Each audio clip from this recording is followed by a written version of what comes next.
क्या आपने महादेव के उस महान गण के बारे में सुना है जिसने धरती पर मौजूद सारे समुद्रों को सिर्फ एक सांस में पी लिया था? हाँ, हम बात कर रहे हैं महान तपस्वी महर्षि अगस्त्य की। लेकिन आखिर एक आर्ष को ऐसा क्यों करना पड़ा? इस रोंगटे खड़े कर देने वाली कहानी की शुरुआत होती है वृत्रासुर नाम के एक प्रलयंकारी राक्षस से। जब देवराज इंद्र ने भयंकर युद्ध में वृत्रासुर का वध कर दिया तो उसका खूंखार सेनापति कालकेय अपनी पूरी राक्षसी सेना को लेकर भाग गया। अपनी जान बचाने के लिए वह असीम समुद्र की अनंत गहराइयों में जाकर छिप गया। अब इन काल के राक्षसों ने एक खौफनाक चाल चली। दिन के उजाले में वे समुद्र की तलहटी में छिपे रहते, जहां देवता कभी पहुंच नहीं सकते थे, और जैसे ही रात होती वे समुद्र से बाहर निकलते और धरती पर त्राहिमाम मचा देते। वे चुन चुन कर तपस्वी आर्षियों को जिंदा निगल जाते, आश्रमों को जला देते और सारे यज्ञों को नष्ट करने लगे ताकि देवताओं की शक्तियां हमेशा के लिए खत्म हो जाएं। धरती आर्षियों के खून से लाल हो गई।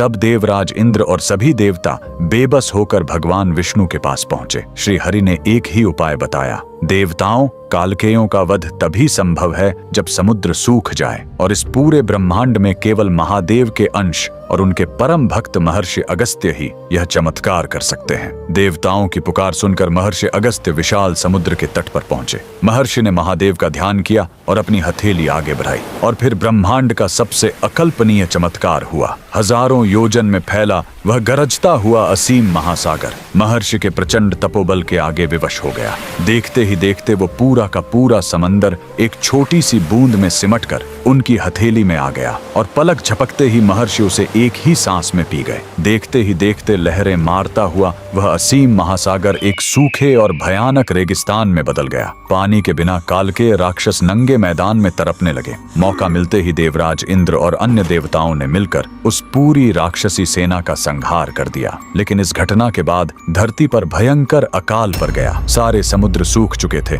और त्राहिमाम मच गया। तब कई पीढ़ियों बाद भगवान श्री राम के महान पूर्वज राजा भगीरथ ने ब्रह्मा जी की कठोर तपस्या की और उनके कमंडल से माता गंगा को धरती पर भेजने का वरदान मांगा। स्वर्ग से गिरती गंगा के प्रचंड वेग को महादेव ने अपनी जटाओं में बांध लिया। फिर शिव की उन जटाओं से बहती हुई उस पावन जलधारा ने पूरी धरती की नदियों को जीवन दिया और जाकर उन सूखे हुए विशाल गड्ढों को फिर से लबालब भर दिया, जो आज महासागर कहलाते हैं। अगर महादेव के इस महान भक्त के तपोबल और माता गंगा के इस अद्भुत अवतरण ने आपके रोंगटे खड़े कर दिए हों तो कमेंट्स में पूरी श्रद्धा से हर हर महादेव और जय गंगा मैया जरूर लिखें।